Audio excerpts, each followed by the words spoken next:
Hi, this is Michelle from Sage Jewelry in Chester, Vermont. Today, I am going to show you how to make our pine scene pendant. First step in the process is sheets of copper and brass are cut with metal shears in a light wave pattern to create the mountains. The edges of these metal strips are very sharp. Once they're cut, they're curly, so we must hammer them flat. We use a rawhide mallet. Then these strips are put into a tumbling machine in order to remove the sharp edges. They are tumbled with an abrasive for several hours. When they come out of the tumbler, the edges are smooth. These strips are cut into smaller pieces that will be used for the mountains. A pre-cut shape is then dipped into a fire coat solution. We add small pieces of solder,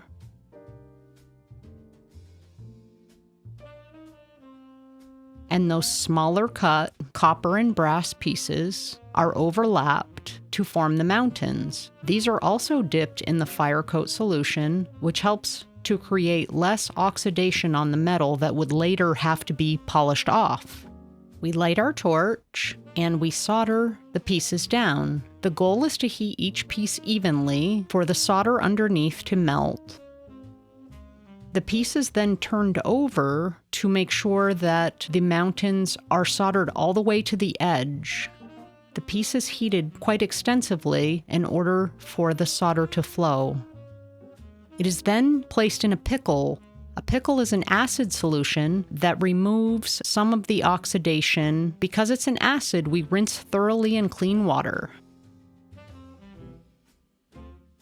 The pieces are dried, and then again into the fire coat solution. It is time to solder on the moon. Again, a small piece of solder and a pre-cut circle representing the moon. You will see when the moon relaxes down to a flat surface, the solder is flowing underneath the moon to tack it in place.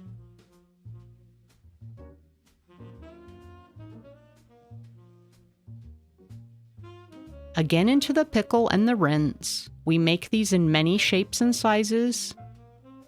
The next step is to trim away the excess copper and brass to create the mountains. This is done again with the same shears we used to cut the mountains, cutting as close to the shape without accidentally cutting some of the silver off.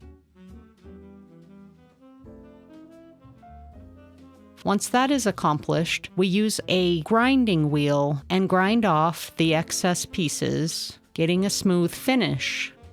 We then change the wheel using a chuck key on our flex shaft to a less abrasive wheel that will be used to smooth the surfaces. We use this to resurface the entire front of the piece and the edges. We'll use this later to resurface the back after we have cut out the pine tree.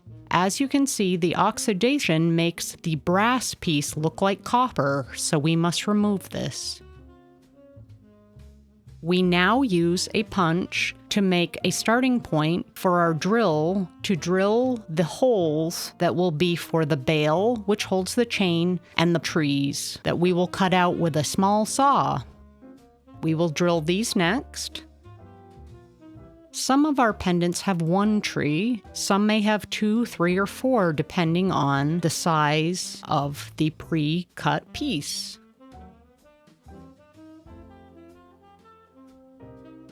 Once it's drilled, we feed it onto our saw blade and we cut out the pine tree. We start by cutting the trunk, which is a long, narrow triangle. Once that piece has been cut out, we cut the branches. Each branch and each tree is done completely freehand, so no two are ever the same.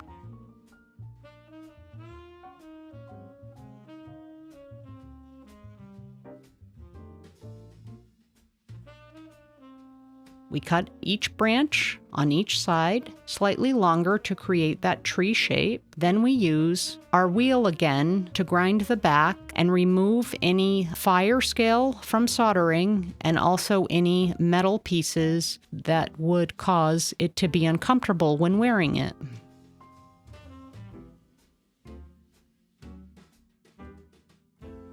Once this process is complete, it is time to put on a bail. A bail on this piece is a jump ring that we will put through, close up using both of our pliers, and then solder shut so it cannot fall off. Again, into the fire coat. Now, the solder is already on this soldering pick. We heat that up and we touch it to the small gap in the jump ring in order to close it shut.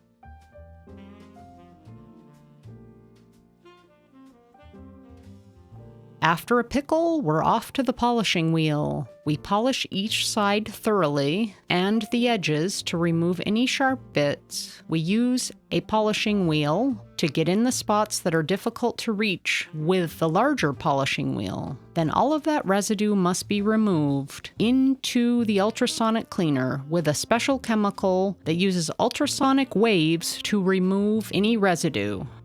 Rinsed in clean water, and then we pat it dry. It's then ready with a chain to be purchased from our website or in our store in Chester, Vermont. Visit www.sagejewelryvt.com for more information, where to find us, or how to order online. Thanks for watching, and we hope you enjoyed this video.